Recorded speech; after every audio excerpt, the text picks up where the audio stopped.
ಇಬ್ರಿಯರಿಗೆ ಬರೆದ ಪತ್ರಿಕೆ 6ನೇ ಅಧ್ಯಾಯ 11ನೇ ವಾಕ್ಯದಲ್ಲಿ ಒಂದು ಮಾತು ಹೇಳ್ತಾರೆ, ನೀವು ಹೊಂದಿರುವ ನಿರೀಕ್ಷೆ ಪೂರ್ಣವಾಗಿ ಕೈಗೂಡುವಂತೆ ನಿಮ್ಮಲ್ಲಿ ಪ್ರತಿಯೊಬ್ಬನು ಮೊದಲಿನ ಪ್ರಾರಂಭದಲ್ಲಿ ಶುಭ ಸಂದೇಶ ಆಲಿಸಿದಾಗ, ನಿಮಗೆ ಪರಿಶುದ್ಧಾತ್ಮನು ಸಿಕ್ಕಿದಾಗ, ನಿಮ್ಮ ಮನೋನೇತ್ರಗಳು ಓಪನ್ ಆದಾಗ, ನೀವು ಹೊಸದಾಗಿ ಹುಟ್ಟಿದಾಗ ನಿಮಗೆ ಬಂದ ಆಸಕ್ತಿ ಇದೆಯಲ್ವಾ, ಬದುಕೋದಾದರೆ ಅಂದು ನಿನಗಾಗಿಯೇ ಈ ಜೀವವು ನಿನ್ನ ಸೇವೆಗೆ ಅಂತ ಹೇಳಿ ಚಪ್ಪಲಿ ಇಲ್ಲದೆ ಬರೀ ಕಾಲಲ್ಲಿ ನಡೆದ ದಿನಗಳು, ಹರಕು ಬಟ್ಟೆ ಹಾಕೊಂಡು ನಡೆದ ದಿನಗಳು.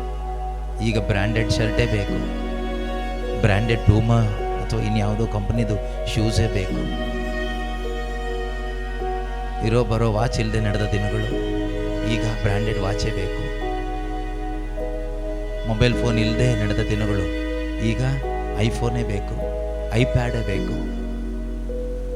ಆಗ ಒಂದು ಹರಕು ಚಪ್ಪಲಿ, ಹರಕು ಬಟ್ಟೆ, ಹರಕು ಬ್ಯಾಗು, ಒಂದು ಒಳ್ಳೆ ಬೈಬಲ್ ಹಾಕೊಳ್ಳಿಕ್ಕೆ ಒಂದು ಹಳೆ ಪ್ಲಾಸ್ಟಿಕ್ ಕವರ್, ಪಾಕೆಟಲ್ಲಿ ₹1 ಇಲ್ಲದಿದ್ದರೂ ಶ್ರೀಮಂತನಕ್ಕಿಂತ ಶ್ರೀಮಂತನಾಗಿ ಓಡಾಡುವಂಥ ಆ ಒಂದು ಮನೋಭಾವ.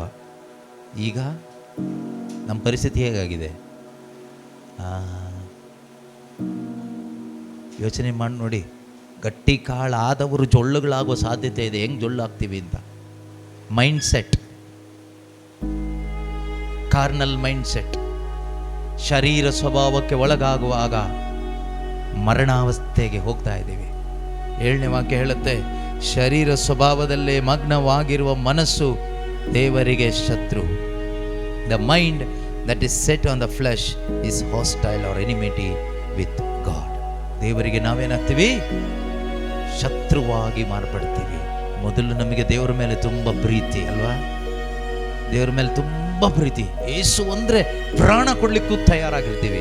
ಈಗ ನಮ್ಮ ಪ್ರಾಣ ಉಳಿಸ್ಕೊಳ್ಳಿಕ್ಕೆ ನಾವು ನೋಡ್ತೀವಿ. ಮೊದಲೆಲ್ಲ ಶುಭ ಸಂದೇಶ ಸಿಕ್ಕಿದಾಗ ಒಂದು ಕರಿಸ್ಮ್ಯಾಟಿಕ್ ಧ್ಯಾನಕ್ಕೆಲ್ಲ ಹೋಗಿ ಅಲ್ಲಿ ಇಲ್ಲಿ ಹೋಗಿ ಆ ಪ್ರಾರಂಭದಲ್ಲಿ ಆತ್ಮನ ಬೆಂಕಿ ಪಡ್ಕೊಂಡು ಬಂದಾಗ, ಇನ್ನು ಮುಂದೆ ಯೇಸುಗೋಸ್ಕರ ಪ್ರಾಣ ಹೋದ್ರೂ ಪರವಾಗಿಲ್ಲ, ಎಲ್ಲರನ್ನೂ ಯೇಸು ಸ್ವಾಮಿ ಹತ್ರ ಕರ್ಕೊಂಡು ಬರಬೇಕು, ಎಲ್ರಿಗೂ ದೇವರ ವಾಕ್ಯ ತಲುಪುವ ಹಾಗೆ ಏನಾದರೂ ಮಾಡಬೇಕು ಅಂತ ಹೇಳಿಬಿಟ್ಟು ಮಾಡುವಂಥ ಆ ಯೇಸು ಸ್ವಾಮಿಯ ಮೇಲಿದ್ದ ಆ ಪ್ರೀತಿ ಹೋಗಿ ಹೋಗಿ ಹೋಗಿ ಹೋಗಿ ಈಗ ಪ್ರೀತಿ ಯಾವ ಥರ ಆಗ್ತಾಯಿದೆ ಗೊತ್ತಾ? ನನ್ನಿಂದ ಆಗಬೇಕು, ನಾನೇನಾದರೂ ಮಾಡಬೇಕು, ನನ್ನನ್ನು ಜನ ಗುರುತಿಸ್ಬೇಕು, ನಾವ್ಯಾಕೆ ಅಲ್ಲಿ ಕರ್ಕೊಂಡು ಹೋಗ್ಬೇಕು ಇವ್ರ ಹತ್ರ? ನಾವೇ ಯಾಕೆ ಮಾಡಬಾರ್ದು? ನಮಗೇನಾಗಲ್ವಾ?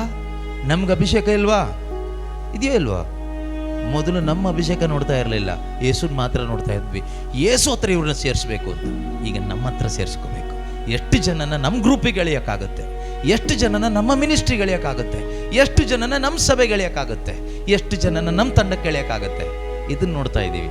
ನಮ್ಮ ಸಾಮ್ರಾಜ್ಯ ಕಟ್ಕೊಳ್ಳಿಕ್ಕೆ ನೋಡ್ತಾ ಇದ್ದೀವಿ. ಮೊದಲು ಹಾಗಲ್ಲ, ದೇವರ ಸಾಮ್ರಾಜ್ಯ ಕಟ್ಲಿಕ್ಕೆ ನೋಡ್ತಾ ಇದ್ವಿ. ಎಲ್ಲರನ್ನು ಎಲ್ಲಿ ಪ್ರಾರ್ಥನೆ ನಡೀತಾ ಇದೆಯೋ ಎಲ್ಲಾದರೂ ನಡೀತಿದ್ರೆ ಅಲ್ಲಿ ತಗೊಂಡೋಗಿ ಹಾಕೋಣ ಅಂತ.